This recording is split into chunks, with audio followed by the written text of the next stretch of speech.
Hello, everyone. Welcome to the second annual Celebrating News Literacy Changemakers Awards. My name is Ebony Rice. I am the Vice President of the Educator Network at the News Literacy Project. It is my pleasure to welcome you today. This event is about honoring the incredible work of news literacy champions from across the country.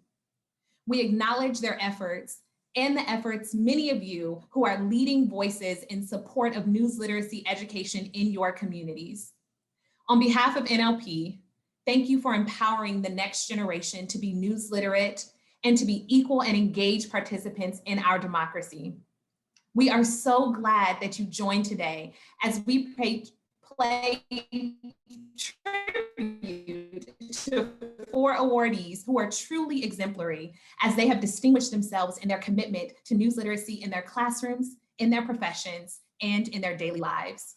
So on behalf of NLP, we'd like to welcome you to today's event.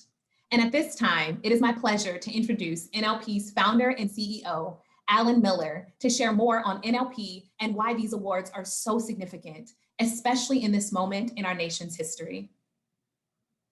Thank you, Ebony, and thanks to all the NLP board members, educators, and other guests for joining us today. And a heartfelt congratulations to our 4 inspiring award winners, an educator, a journalist, and 2 students who give us hope for the future.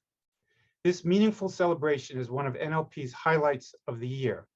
It also reflects how far we have come.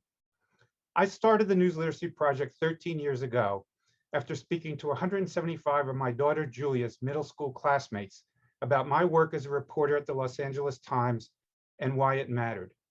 I was already concerned with how Julia was evaluating the tsunami of sources of information of such varying credibility and accountability, and whether there would continue to be an appreciation and demand for the kind of quality journalism to which I and so many others had devoted their careers.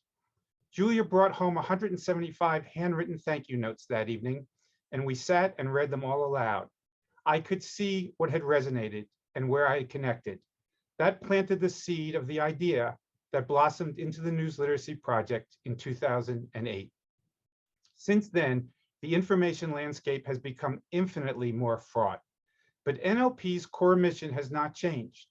From the start, we have worked with educators, like many of you, to give students the ability to know what news and information to trust, and to provide them with the tools to be equal, informed, and engaged participants in the civic life of their communities and the country. Indeed, today's information ecosystem, with its torrent of viral rumors, false content, and conspiratorial thinking, makes being able to tell fact from fiction an essential life skill. In the past year, the pandemic and the January 6th riot at the Capitol have underscored that misinformation is literally a matter of life and death, as well as an existential threat to democracy.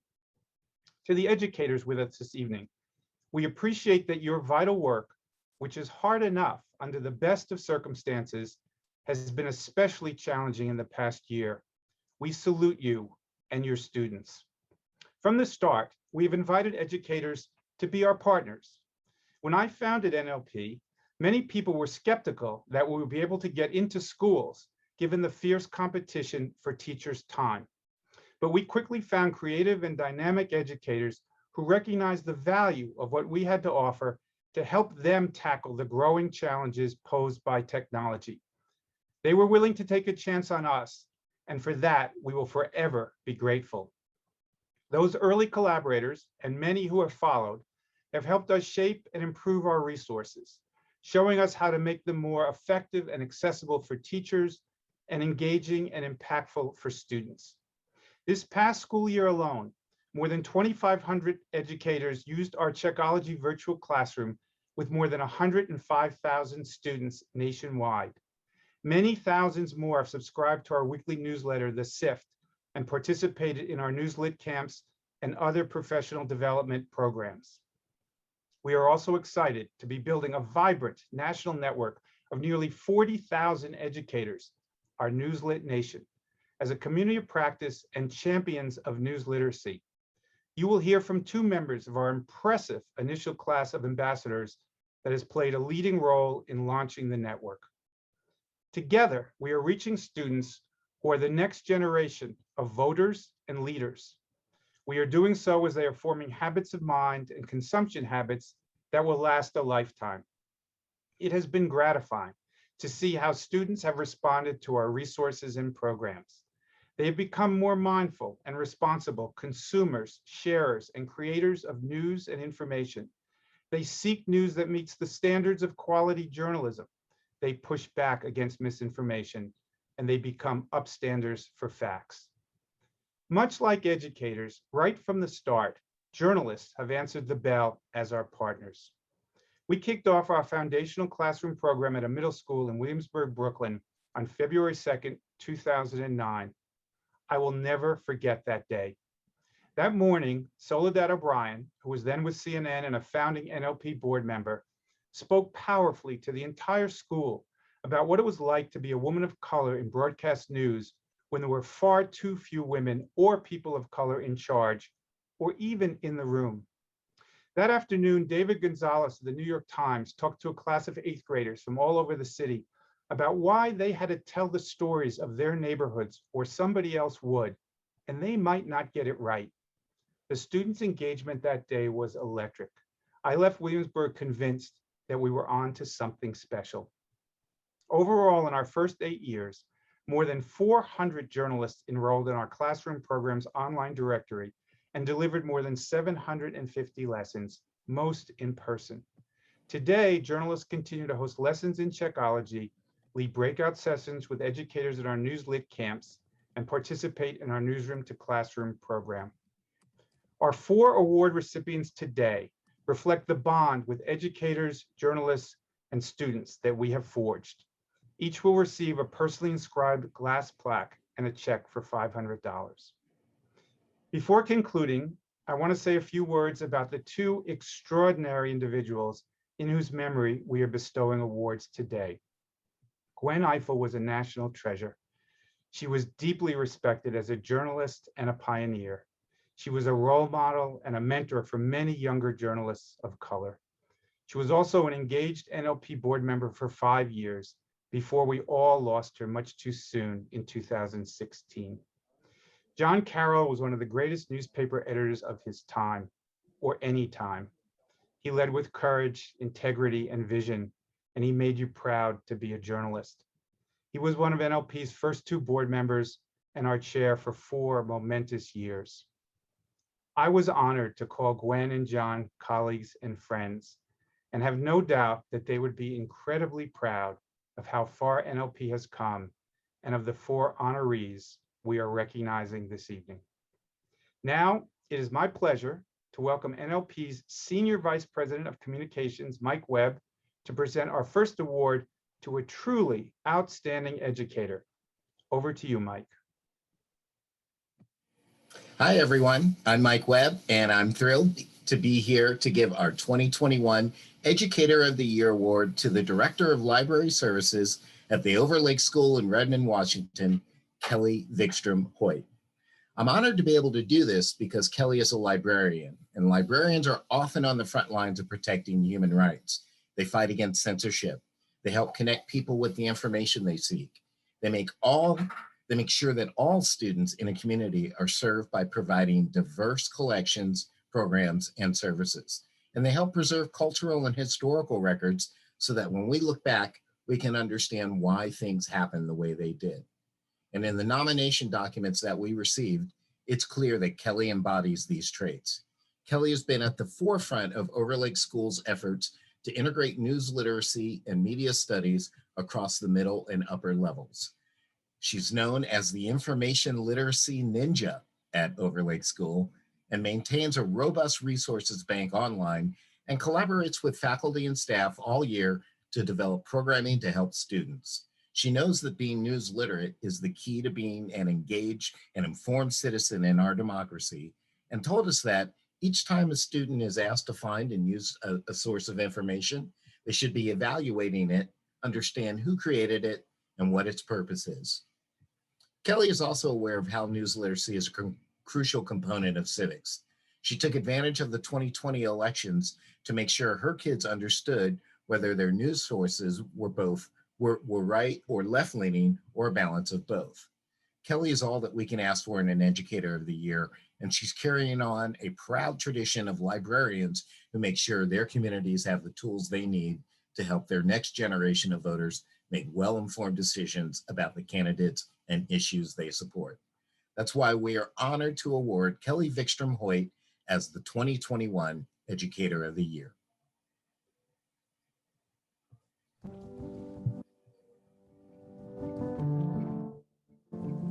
My name is Kelly Vickstrom Hoyt. I'm the Director of Library Services at the Overlake School in Redmond, Washington. I have been working in libraries and information for over 20 years. Traditionally, libraries were the holders and curators of information, and we would help people access that information that we had control over. Now, with the internet, we offer access to all this information, and we don't necessarily have control over where it's coming from or who created it. So another aspect of being a librarian these days is to teach people how to access the good information. The dangers of not knowing what's real and what's not real are a real concern. 2020 had so many events where information was critical. We had the pandemic, we had protests, and an election at the same time. The information was flying at us from all directions. It is a really urgent thing that our students be able to vet the information and understand where it's coming from.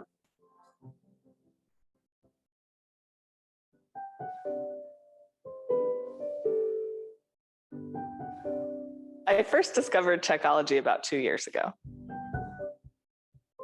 It's teaching the skills that I think are critical for students to learn.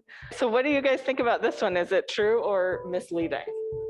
Samantha? After teaching the kids news literacy using Checkology, they really understand the difference between credible information and fake information. Correct, look at that, good job.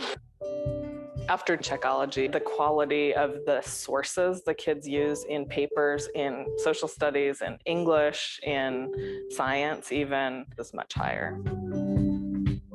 I feel really good about making a difference in the kids' information consumption skills. I think that in this day and age, this is a super important life skill, and in order to be an engaged citizen of the country, I think you need to have these skills.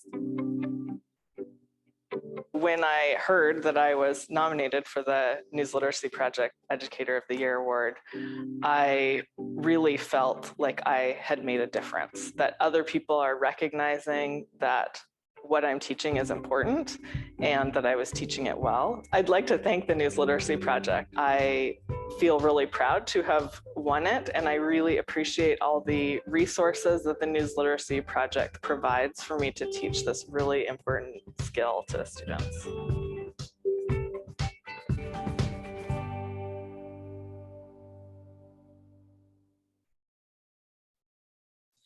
Congratulations, Kelly.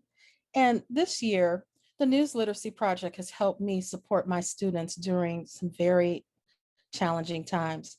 My school, which is Jefferson Academy, is located just blocks away from the Capitol building in Washington, D.C.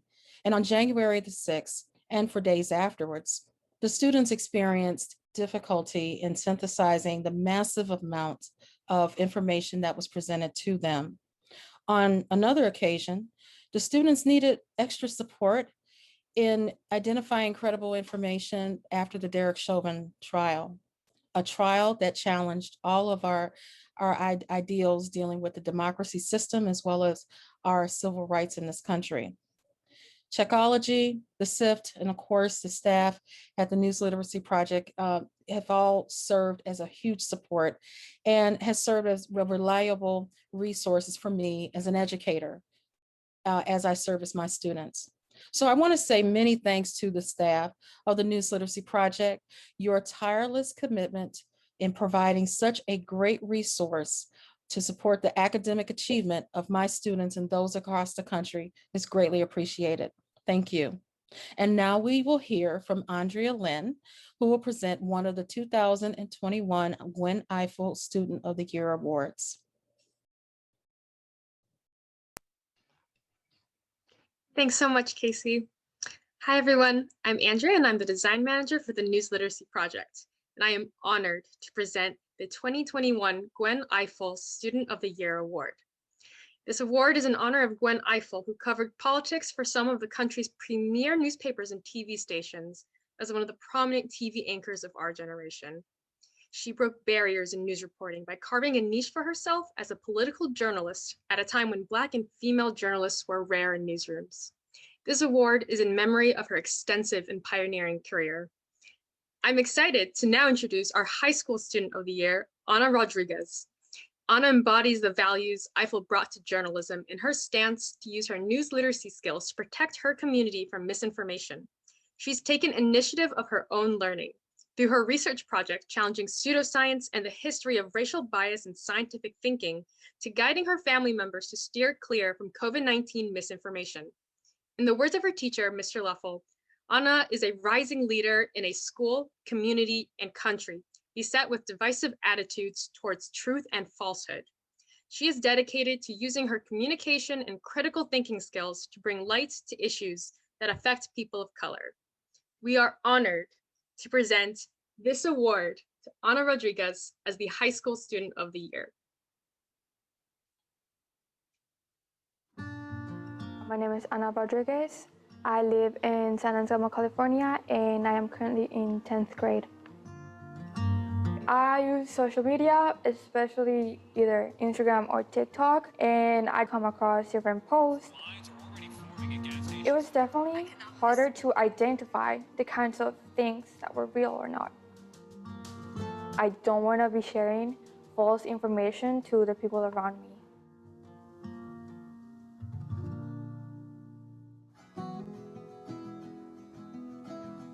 I started using Chickology in 10th grade. So how can you recognize credible information? It has only been a few months, but Chickology has opened my eyes to the many biases that go into the information that we receive on the daily. Viral rumors, hoaxes, and outright falsehoods often show up in our social feeds. Being able to distinguish reliable and trusted information from the detrimental bias has been of great importance in my life. It has allowed me to help my parents and other family members during our time in the COVID-19 pandemic. As a Latino woman in society, it is fundamental for me to have the right information at all times. There are so many stereotypes that follow the Hispanic community. They are sometimes very harmful. I believe stereotypes come from having misinformation. I want my community, as well as many others, to understand the consequences that manipulated stories and concepts can lead to. We, as the people who have the power to decide our future, need to take action on the way information is distributed into the world. It is very important to have a voice in society.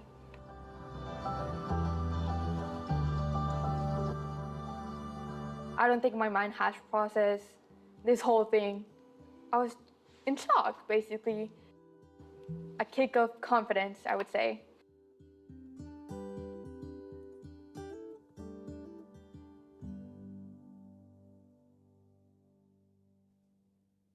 Congrats again, Ana. And now over to you, Jordan, to present our Gwen Ifill Middle School Student of the Year.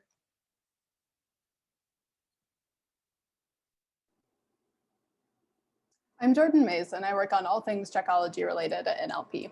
I'm delighted to present our Middle School Student of the Year, Mridla Suganathan Yamni. Mridla advocates for news literacy by taking a proactive approach to misinformation, alerting her peers when she spots it and taking care not to share it. She's also become a deft evaluator of posts and sources, searching for citations, evidence for claims, and indications that something might be an advertisement, like a paid post label. Her teacher, Mrs. Mastico, noted that like a good journalist, Mridla is attentive, thorough, and unafraid to ask difficult questions. We are honored to present this award to 8th grader Mridla Suganathan Yamni.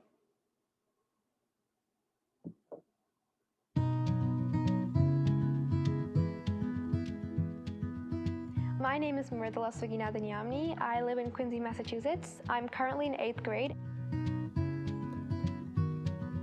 As a young person, it is hard to sort through the news. In 7th grade, I saw an interesting post. I didn't have any of the tools to see if it was real.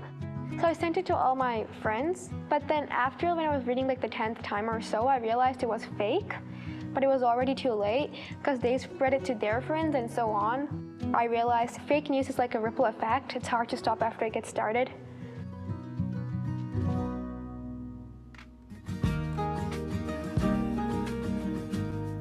I first started using technology in the beginning of 8th grade.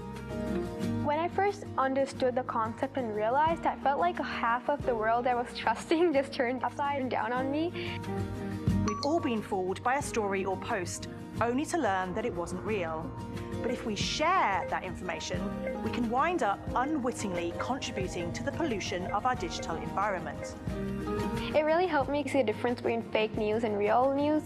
I had to stop looking at some websites because I realized they didn't really cite their source or have any things that supported their reasoning. Now, after using technology, I feel a lot more informed and confident because I can actually see which is fake and which is not fake. I think news literacy should be wider spread. This is a skill that I will not forget. I'll probably even try to teach it to others.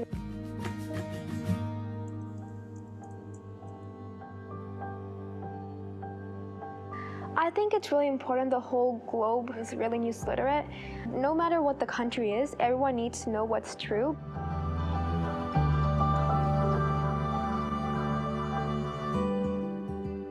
I feel really special and proud to be named News Literacy Project's Gwen Ifill Student of the Year. Now I feel like I'm following the footsteps of this really inspiring journalist. So I just want to thank News Literacy Project for naming me Gwen Ifill Student of the Year.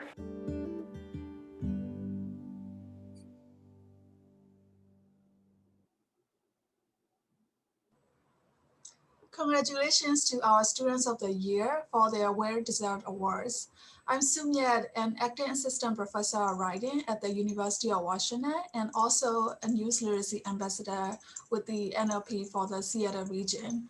Since news literacy education is such a critical literacy for our students during these times, I've been incorporating news literacy education in different ways into my teaching.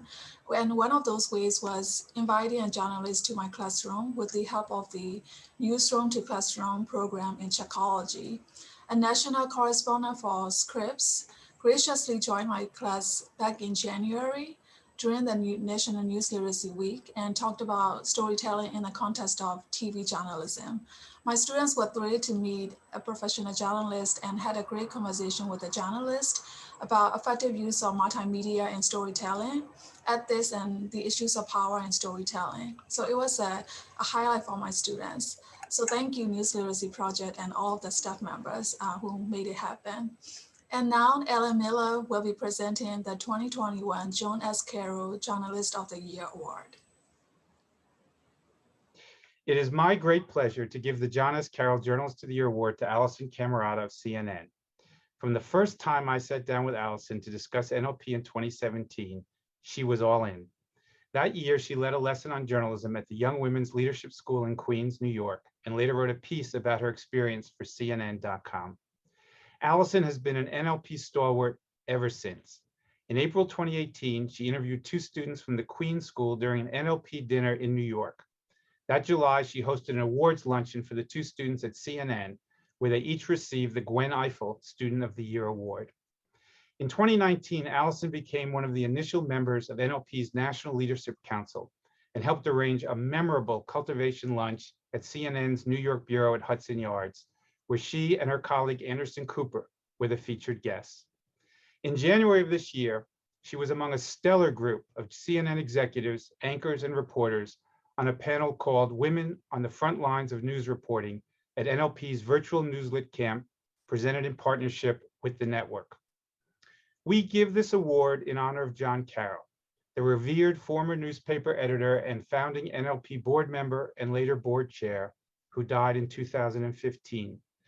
John served with great distinction as the editor of the Lexington Herald-Leader, the Baltimore Sun, and the Los Angeles Times, and as a member and the chair of the Pulitzer Board.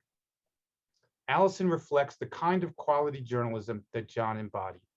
She is a highly respected host, an intrepid reporter, and an exceptional interviewer. The national and international stories she has covered include the aftermath of the Hurricane Harvey in Houston, the Paris and Brussels terror attacks, and the Parkland school shooting. She has twice been nominated for an Emmy Award for news reporting.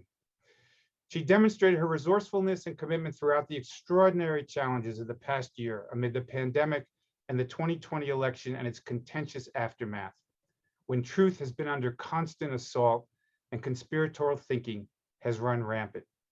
In April, Allison moved from co-hosting CNN's New Day, which she had done for 6 years, to co-hosting CNN Newsroom in the mid-afternoon. She has previously worked at Fox News, ABC News, and NBC News. Allison, in honor of your dedication to quality journalism and your efforts to help make young people more news literate, I am honored to present you with this 2021 John S. Carroll Journalist of the Year Award.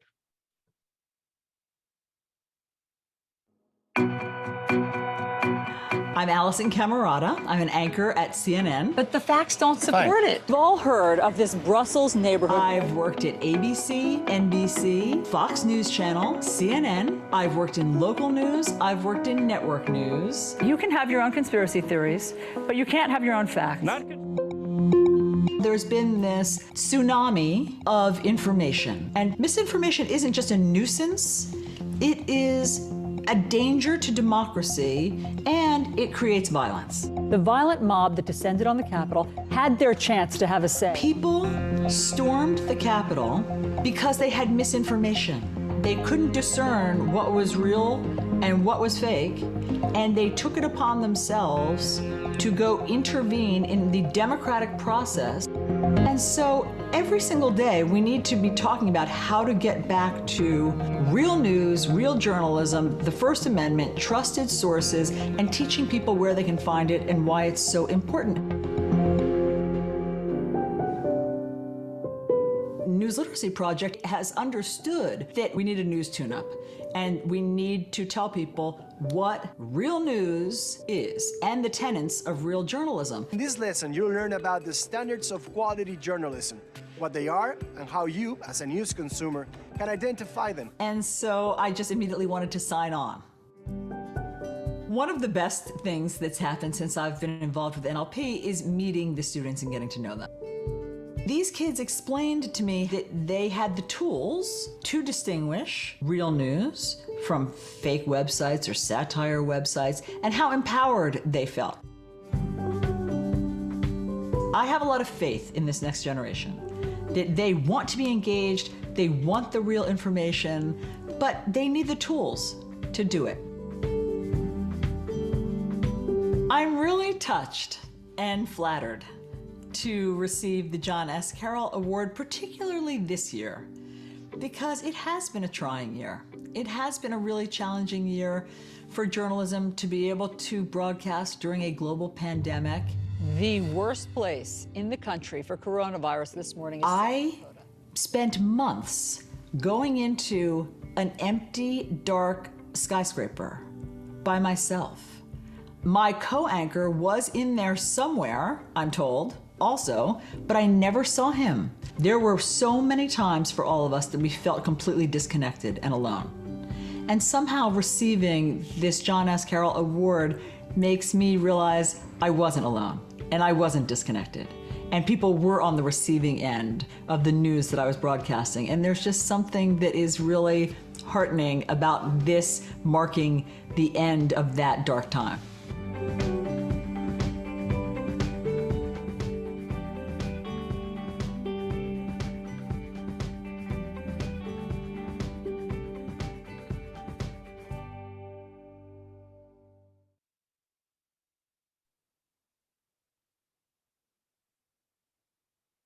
Let's give a virtual round of applause for each of our awardees tonight.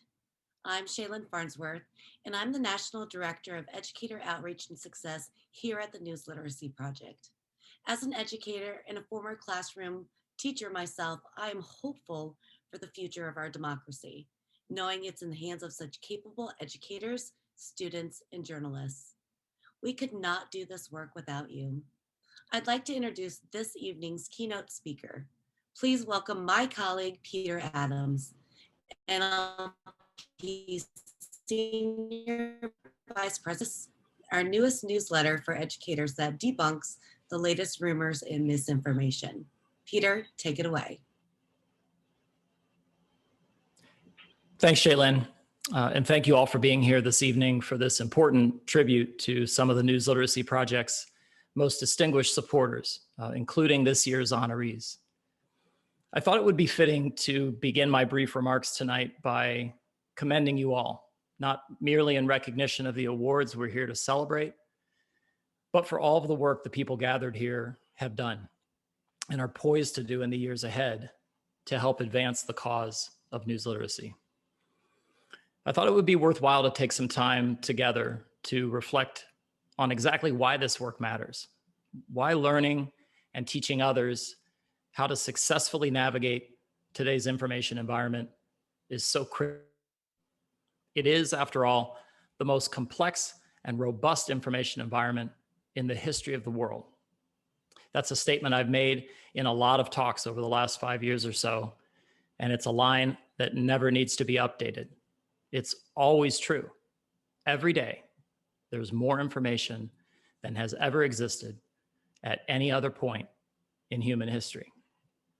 And every day, our tools for accessing this information, for searching it and filtering it and endorsing and amplifying it to others, grow more influential and abundant. It can't be denied that there's tremendous power and opportunity in these exciting trends and technologies.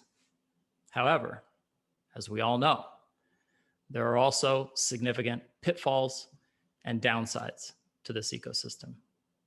And so we must always be mindful that also every day, the information systems we use to search and to filter, to like and share are gathering and monetizing our habits and interests in increasingly alarming and pervasive ways.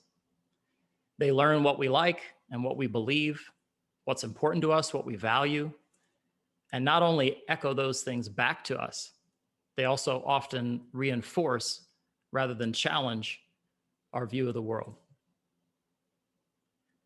Also every day, legions of trolls, opportunists, extremists, and ideologues use these same systems and platforms to organize and to do harm.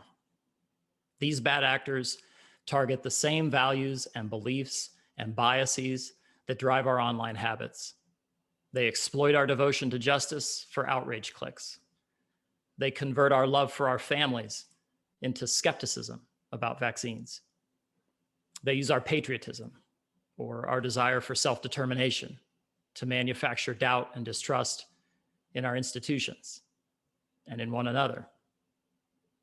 They pollute our information streams, derail our discourse, and lead us down dangerous rabbit holes. In doing so, they don't just diminish our individual civic power, they diminish our collective civic integrity. They exacerbate injustice, endanger marginalized people, deceive us into taking civic actions that are divisive and inauthentic, that are based on lies, and they threaten the viability of our democracy. The good news is that there's strong evidence that high quality news, media, and information literacy education makes us much less vulnerable to mis and disinformation. Keeping our emotions in check, thinking critically about claims and evidence, being mindful of sources and standards, and doing some simple checking when something seems questionable. These things usually work to prevent us from being duped into adopting beliefs that are false and from having our civic agency hijacked and redirected. The bad news is that no matter how information savvy each of us becomes, we still suffer the effects of misinformation through its impact on others.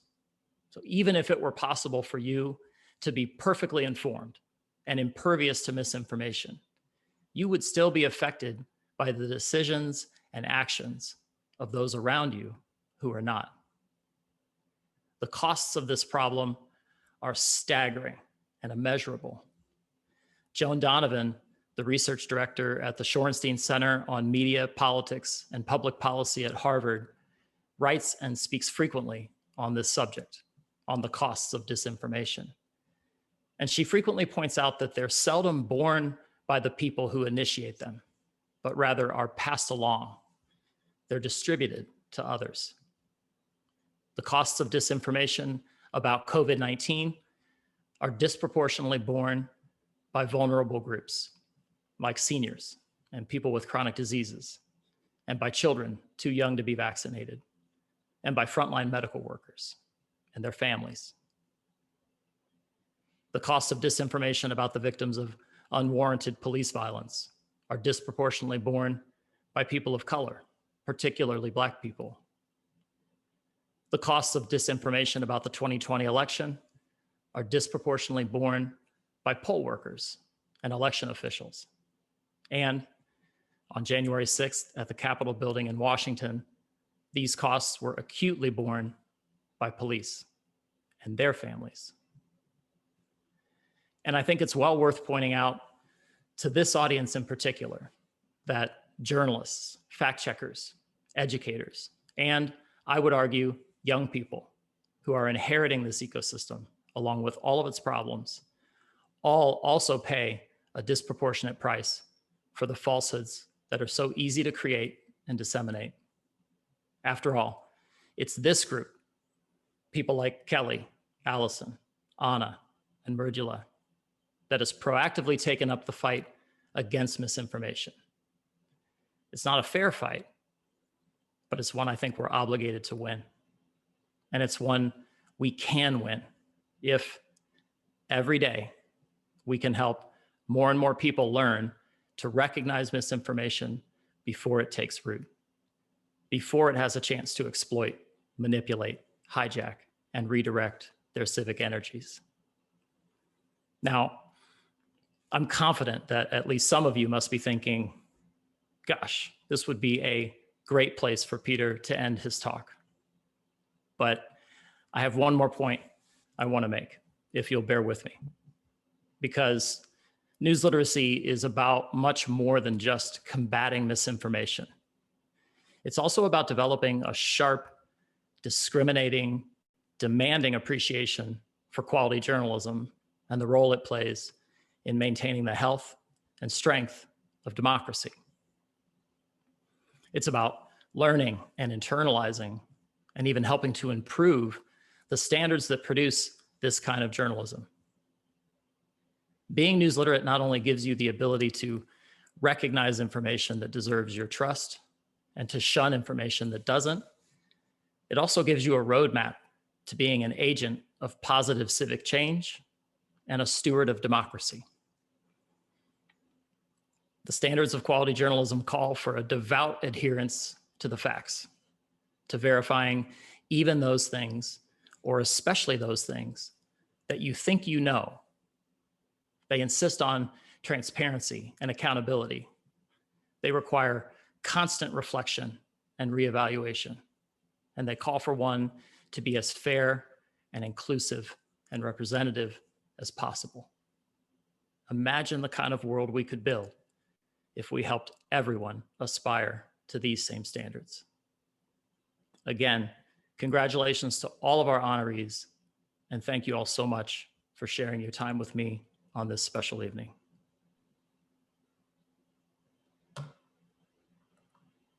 Wow. Thank you so much, Peter, for igniting a fire in us to continue the good fight against misinformation. What an incredible and inspiring night we've had celebrating these news literacy change makers. Thank you to the journalists, educators, students, and families for attending our event today. At NLP, we have a few ways you can also become change makers. For educators, you can join Newslit Nation, NLP's News Literacy Educator Network. And here, you can take actionable steps to join a community of educators who are actively engaged in news literacy education and who are on the front lines against the fight against misinformation each and every day. You can also sign up for the SIFT, find classroom resources, meet our class of Newslit Nation ambassadors, and engage with one another in a community forum. I invite each of you to visit newslit.org to find our suite of resources and supports. And you can also follow NLP on social media platforms via Facebook, Twitter, and Instagram at Newslit Project, Instagram and at LinkedIn and Flipgrid. I welcome you to engage with us and to continue working with us to create a future founded on facts. Thank you to each of you for joining tonight, and have a wonderful evening.